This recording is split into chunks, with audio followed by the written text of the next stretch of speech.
Now, your stories, your struggles, and your successes. This is Focus on South Florida.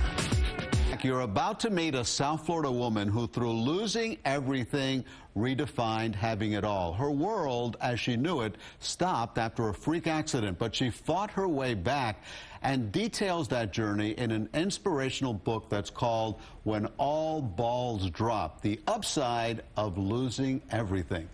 Author Heidi Siefkas is here to share her story with us, and thank you very much for joining us on Focus. Thank you so much for having me. You say that at one point in your life, you had it all. Before I get to the part where you lost everything, tell me about the part where you had it all. All right, let's press rewind 5 years to 2009. I was an ambitious, successful travel industry executive in Berlin 1 week, Mexico City the next.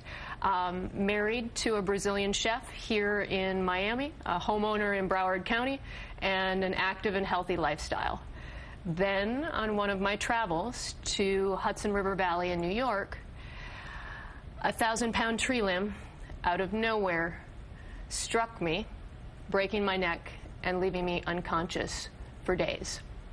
And how long were you hospitalized? And tell me about the recovery. 5 days unconscious, about a week and a half in the hospital, and about 4.5 months recovering in New York and Massachusetts because I was on travel restrictions. So I was unable to return to my home over that time period. During that lengthy recovery, I had to basically be a triage doctor on my own life, only worrying about my health. However, I did uncover other hardships during that time, one of which was my husband was leading a double life, and because of my lengthy recovery, my employer forced me to resign. So that takes you to the title of the book, When All Balls Drop. Okay, now do me a favor. Explain to me how having a 1,000-pound tree limb fall on your head was the best thing that could have happened to you. By losing everything, I gained clarity. Many of us live very busy lives and maybe don't pay attention to your life's path or pay attention to those things that are crucial, whether it's health, your relationships, and then also your freedom. So you were too busy juggling a lot of things that seemed like it was a perfect life, but in reality, you didn't realize it wasn't perfect until you dropped everything. Correct. And when did you come to that realization? It was after I returned to Florida, having my home, my bed, friends and family surrounded by me, and my health was also improved, that I started processing what had happened and reflecting on how fortunate I was, as well as making decisions about what my life was going to look like moving forward.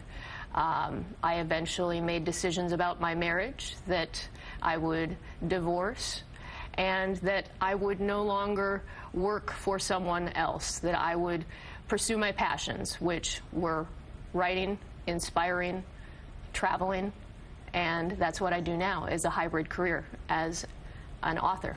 Now, have you come across other people who have had similar circumstances?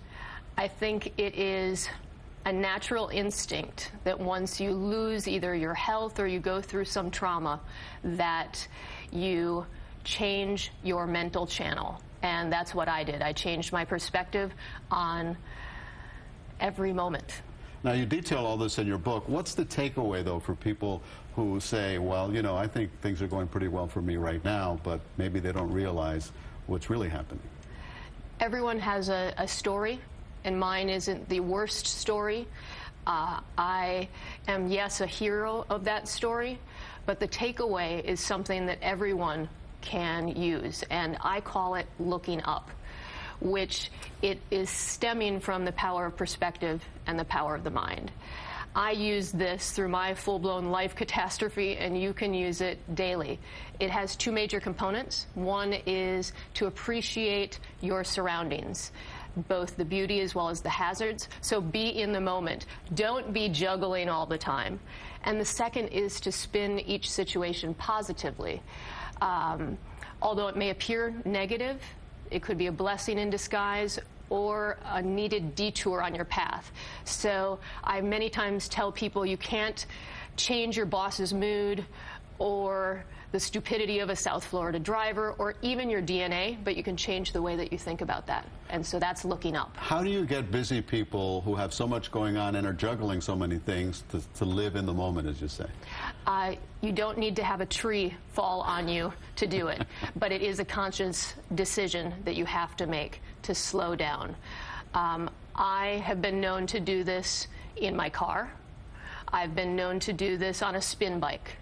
I also very much tell people to get away from the normal. So maybe a short travel or trip is what is necessary to change that channel. Just watch out for those tree limbs. Watch out for those tree limbs, exactly. My question is when is the movie coming out? Good question. I'm actually planning to speak to some producers this coming year. So the book was launched in September, and in 2015, that's one of my goals. Okay. The book is called When All Balls Drop, The Upside of Losing Everything. Heidi Siefkas, thank you very much for your inspirational message here this morning. Thank you. Nice to meet you. Nice to meet you, too. Thank you, Elliot. Thank you.